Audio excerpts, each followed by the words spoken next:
हिम्मत कैसी हुई तेरे काम के टाइम पे खाना खाने की? मैडम जी मुझे भूख लग रही थी इसीलिए।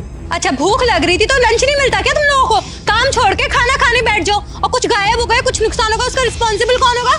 मिलता तो है मैडम जी, लेकिन ना रात को भी खाना नहीं खा पाया था, इसलिए बहुत तेज भूख लग रही थी, काबू नहीं हो पाया इसलिए खा रहा था। और मैंने ऐसा कोई गुनाह भी नहीं किया जो आपने मेरा खाना फेंक दिया। अरे रहने देना अंकिता, क्यों इतना सुना रही है? उम्र में कितने बड़े हैं? अरे नितेश, तुम नहीं जानते ऐसे लोगों को। इन लोगों को बस काम से बचने का बहाना आता है। अब चुपचाप से ना उठ के काम पे लग जा, वरना इस जॉब से हाथ धोना पड़ेगा। कंप्लेन करूंगी एक, और फिर यहाँ दिखाई नहीं देगा। ठीक है मैम साहब। चलो।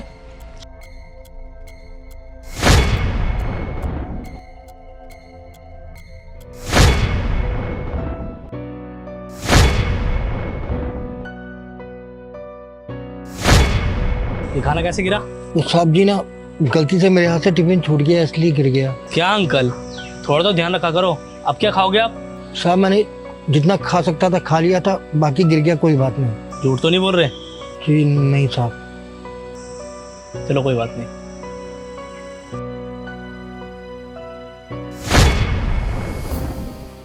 यार अपने आप तो ऐसे खाना गिर नहीं सकता,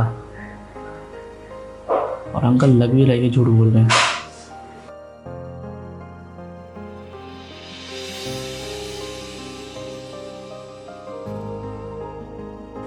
देखो तो सही चल के आ रहा था उस टाइम पे।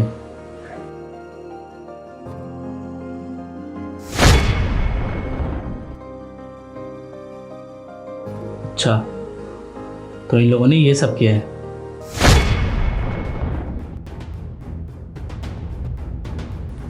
हेलो अंकिता, एक बार कैबिन में आना। ठीक है। अंकल, एक बार कैबिन में आऊँ, आपसे कुछ बात करनी है। मैं आई कम इन सर? हाँ, कुछ बात करनी थी आपसे। यस सर, बोलिए। हिम्मत कैसी तुम्हारी? बॉस के कैबिन में आने से पहले परमिशन ली जाती है, इतनी मैनर्स नहीं है तुम्हारे अंदर? गलती हो गई मैम साहब, सब्जी गलती हो गई। अंकिता, तुम यहाँ के बॉस हो या फिर मैं? तुम्हें बिल्कुल भी बात करने की तमीज़ है कि नहीं? वो तुमसे उम्र में इतने बड़े हैं और तुम मेरे सामने उन पे हाथ उठा रही हो। सर मैंने कोई गलत नहीं किया है, सिर्फ इसको इसकी औकात बता रही थी कि बॉस के कैबिन में आने से पहले परमिशन लेनी चाहिए। हम लोग बिना परमिशन के अंदर नहीं आते, और ये बिना परमिशन लिए बिना नॉक के अंदर घुसे चले आ रहे हैं। धर्मशाला थोड़ी ना है। अंकिता, शायद तुम भूल चुकी हो कि यहाँ का बॉस मैं हूँ, ना कि तुम, और मैंने बुलाया था इन्हें। अब बोलो क्या करोगे तुम? अरे मैं तुम्हें एक सिंसियर एम्प्लॉय समझता था, लेकिन तुम तो एक नंबर की बदतमीज लड़की हो। सर मैंने इसमें गलत क्या कर दिया? क्या किया है तुमने? तुम्हें क्या लग रहा है कि मुझे कुछ पता नहीं कि तुमने क्या किया है? मुझे सब पता है कि किस तरह तुमने सुबह इनका खाना गिराया। सर मैंने कोई गलत नहीं किया, काम के टाइम पे ये खाना खा रहे थे, और मैंने तो ऑफिस की सेफ्टी देखी ना, लंच के इन्हें फ्री के लिए मिलता है। तुम्हें पता है इनकी तबीयत खराब थी, इसलिए वो खाना खा रहे थे। बाई चांस अगर वो खाना खा भी रहे हैं तो क्या दिक्कत है? काम तो करते हैं ना वो। जब वो काम के लिए मना नहीं करते तो हम इन्हें खाने से मना क्यों करें? और सबसे बड़ी बात, तुम, मैं, अंकल, हम सारे इतनी मेहनत क्यों कर रहे हैं? ताकि हमें 2 वक्त की अच्छी रोटी नसीब हो। तुमने अंकल का अपमान नहीं किया, तुमने उस खाने का अपमान किया है जिसके लिए हम सब तड़प रहे हैं। हमारी मेहनत का अपमान किया है। शर्म आनी चाहिए तुम्हें। इतने बुजुर्ग हैं वो तुमसे, तुम्हारे पिता समान है। क्या तुम्हारे घर में पापा भी खाना खाते होंगे तो क्या तुम उनके आगे से वैसे प्लेट छीन के फेंक देती होगी? सॉरी सर, ये गलती हो गई है, लेकिन आगे से गलती नहीं होगी।